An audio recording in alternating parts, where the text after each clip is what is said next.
Okay, so we're going to go ahead and continue this unit on probability and probability distribution. So the last chapter we learned about two different kinds of distributions. So you have discrete random variables, and then you have continuous. Okay, so these probability distributions, when they're discrete, you use a table to be able to display it, and then if they're continuous, then you're looking at a curve. Now this unit is specifically going to be about probability models that actually makes calculating probabilities of discrete random variables a lot easier. Okay, so for this one, I have computer chips, and they have a 25% chance of being defective. We're going to create the probability distribution for x, and if x is going to be the number of defective chips in that sample of 3. And the question is asking, what is the probability of having 2 or more defective chips? Now this is something that we can already do, right? So this is what we have been doing. So the probability that it is defective is 0.25. The probability that it is not defective then has to be the complement, which is 0.75. Okay. Now x again is standing for the number of defective chips, and so the probability that x is equal to 0 is going to mean that we have no defective chips in all 3. So the probability that the first is not defective, and the probability that the second isn't, and the probability that the third isn't, and that's going to be 0.75 times 0.75 times 0.75, so that's just 0.75 to the third power, and that's going to equal 0.421.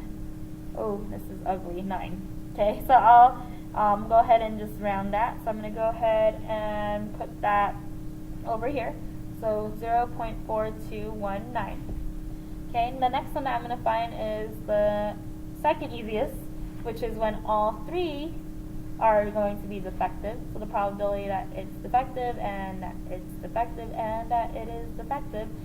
So the chance that it's defective is 0.25.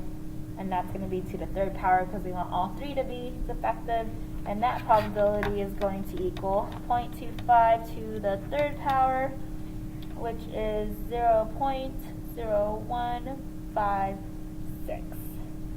And I'll go ahead and put that in. Now these in the middle are going to be a little harder, right? So I'm going to go ahead and take a look at this one, when the probability when x is going to equal to 1. Okay, so here's what we have to think about. Okay, first let's just map out what that looks like. So x is equal to 1. So that means that one of them is defective, and then the other 2 would not be. Okay, so there's one way that can happen.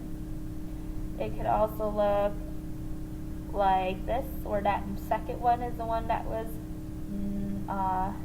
defective, and then we could also have it look like this, where it was the last one was the one that you got that was defective. Okay, so there's 3 different ways that this can happen, right?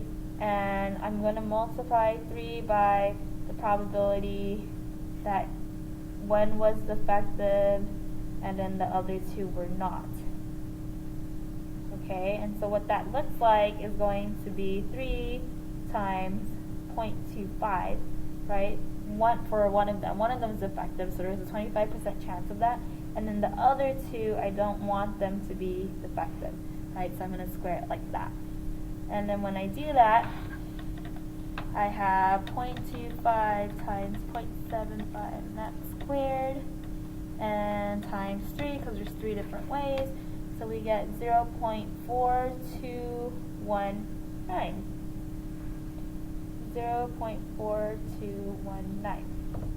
Okay, now for this one, right, I'm just going to go ahead and find the complement and insert that in. So 4.4219 plus 0.4219 plus 0.0156, and subtract that from 1, and we are getting 0.1406. Okay, our table is made. Now I can answer the initial question. What is the probability of having 2 or more defective chips? And so what that looks like, probability that x is 2 or more, so greater than or equal to 2. And so that's going to be the probability of x equal 2 plus the probability of x equal to 3, right? And so basically I am just adding those probabilities together. So I have 0.1406 plus 0.0156. Okay, and we get 0.1406 plus 0.0156. We get 0.1562. Okay, next one. So what is the probability of having one or less defective chips?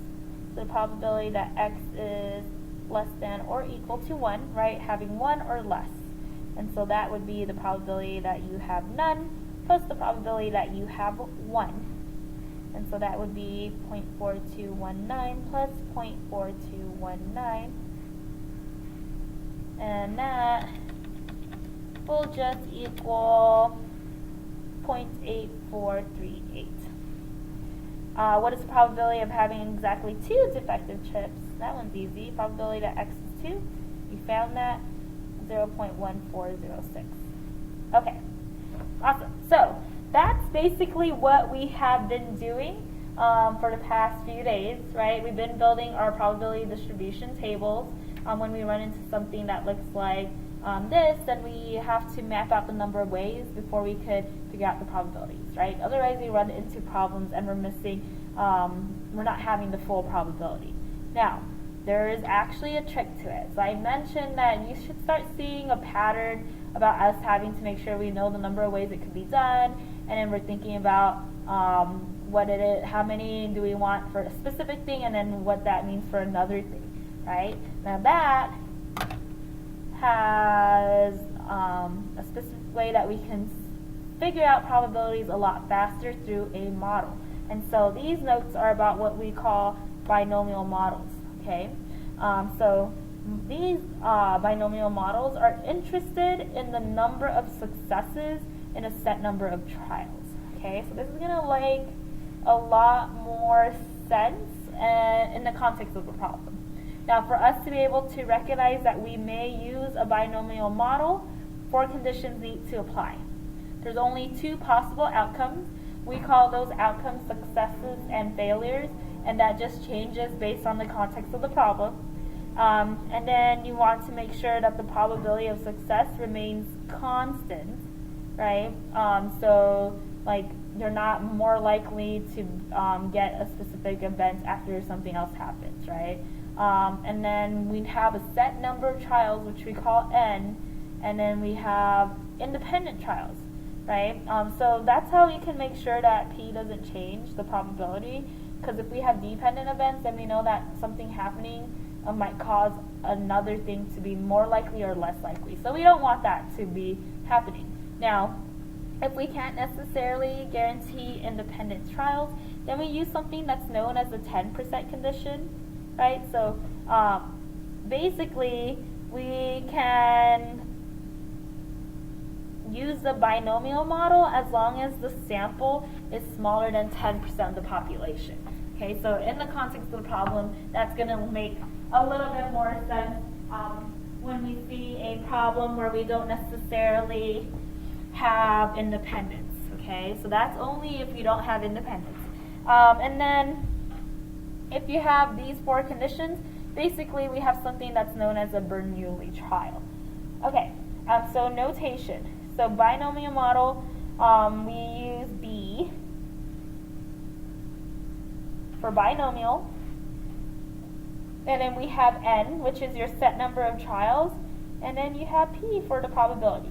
Now this is going to be important, right? So we always want to write this out so that the graders on the AP test know that you're using a binomial distribution to be able to solve a particular problem. Okay, so this is like similar to when, so I'll write it in red, just a little note to self. This is very similar to when we were writing the normal model, right, where we had to have the mean and then the standard deviation. Okay, so we want to specifically let our graders know that this is the model that we're using. Okay, Now, some more notation. So that's how you write that you're doing a binomial model. For you to be able to find the mean of x, so the mean of all of your variables, all you have to do when you know it's binomial is you just need to take your set number of trials and multiply that by your probability of success. Okay. For the standard deviation, this is going to be the square root of n times p times 1 minus p. Okay. Now both of these formulas can actually be found in your formula sheet. So I'm going to just go ahead and point it out now. Right. So if you look here, if x has a binomial distribution with parameters n and p, n is the number of trials, p is the probability of success, then here's that mean and here's that standard deviation. Now this formula also goes with it, so we're going to talk a little bit more about that once we get there. Okay. Now this x, right, that is again standing for our random variable, which we have determined is binomial. Okay, meaning that it follows these 4 conditions. Okay, so I'm going to go ahead and flip over to our next page. Okay, so let's look at another problem. So example 1, it is known that only 15% of the population is left-handed. Create a probability distribution table for the number of left-handed people in a sample of 3. Alright, so we're going to go ahead and do that same process that we have been doing, and then I'm going to actually show you a much easier way to do this problem. So I know that the probability that you are left-handed is 0.15, which means the probability you're not left-handed, making you right-handed, is going to be 0.85. Okay, so we have that. If I wanted to find the probability that x is 0, and x is defined as the number of left-handed people, right? That means that I want to have all the people in the 3 be right-handed, right? So that's basically going to be 0.85 to the 3rd power. And when I punch that into my calculator, right, some more probabilities that we're trying to solve. So I have 0.614. I'm going to just put it in 3 decimals, okay? Probability that all 3 are left-handed is going to be 0.15 to the 3rd power, 0.15 to the 3rd power, and we have, I'm going to go ahead and put it in here already, 0.003. And then we have, to figure out the probability that one of them is left-handed. Right now, I know there's going to be 3 different ways to do that, right? It could be left, right, right, right, left, right, or right, right, left. Okay, 3.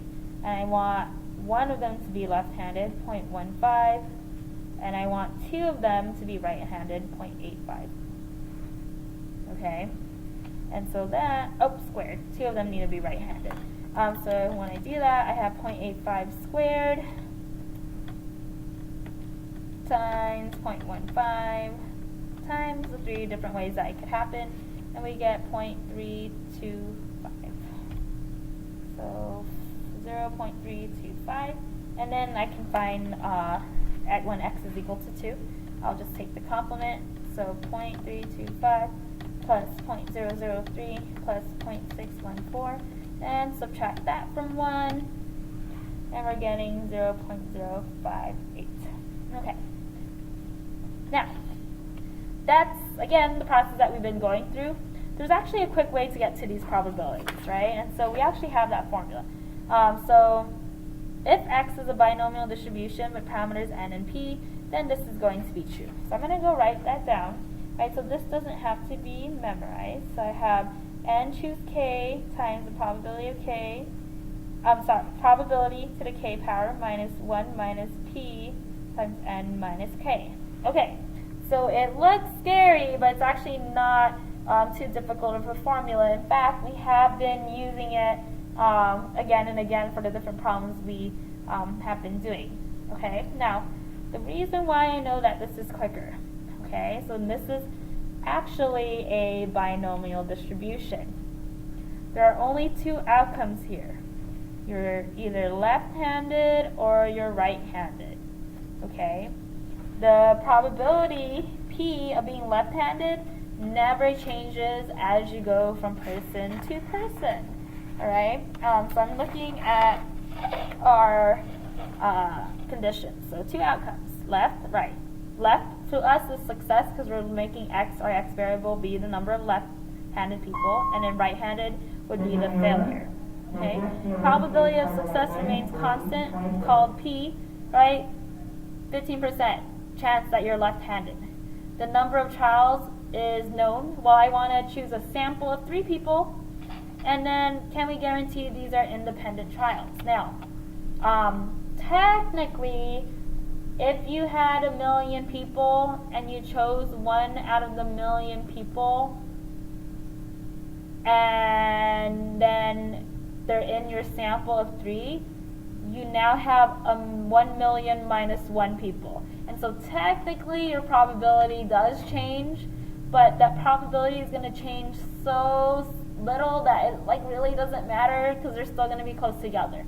And that's why we can still pretend, right? Technically it's not, but we can pretend that the trials are independent, right? And so as long as the sample is smaller than 10% of the population. And so if I go to the problem, the population is probably hundreds of millions of people. I'm only looking at 3 people at a time. And so me taking one person and then looking for another person, I can treat that as basically independent, right? So that's what our 10% condition is. And so we'll learn how to explicitly write that, okay? But this is a binomial model. I have what is known as a Bernoulli trial, okay?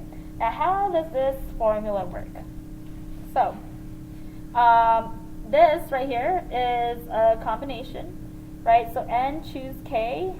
I'm going to just write that on the side. So n choose k. You have n things, and you need to choose k amounts from those n things, and basically ask how many ways.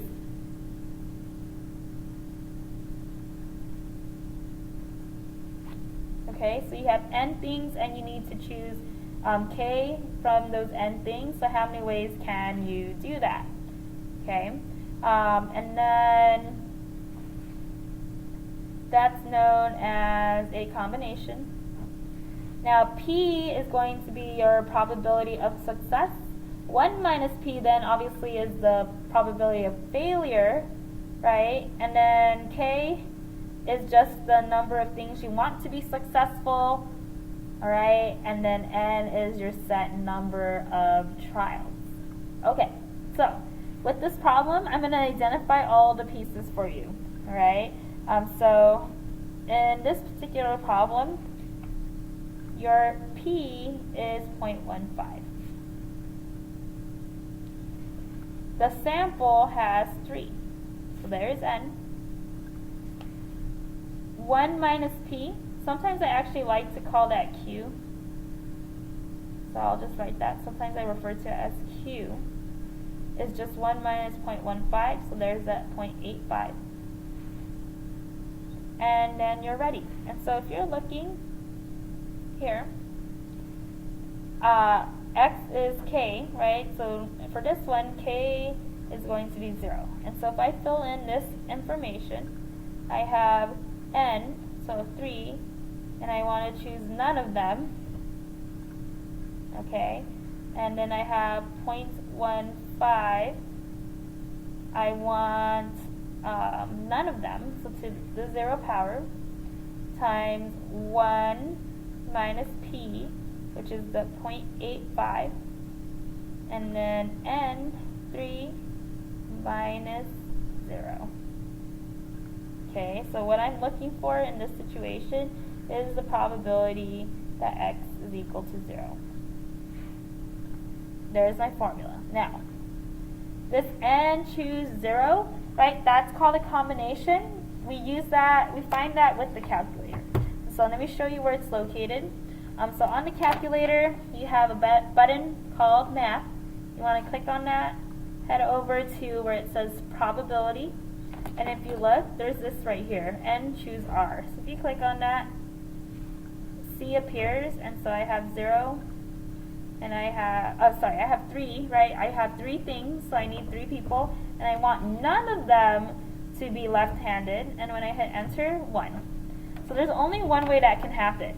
Not left-handed, not left-handed, not left-handed, right? So all right-handed. So there's one way to do that.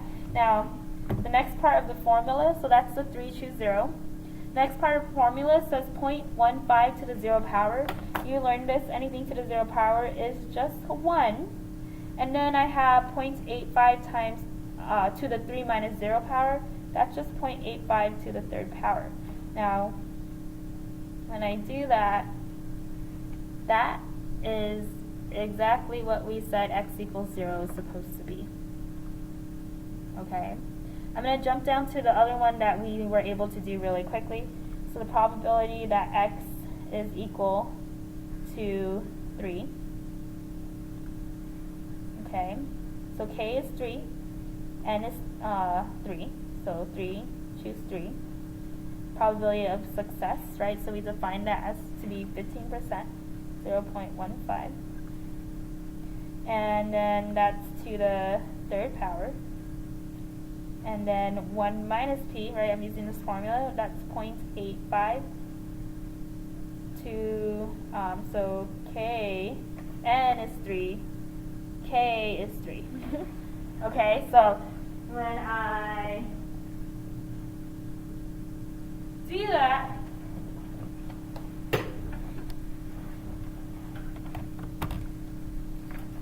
what happens, so I'm going to just clean it up. 3 choose 3, so I'm going to my calculator, Math, Probability, and choose R. I have 3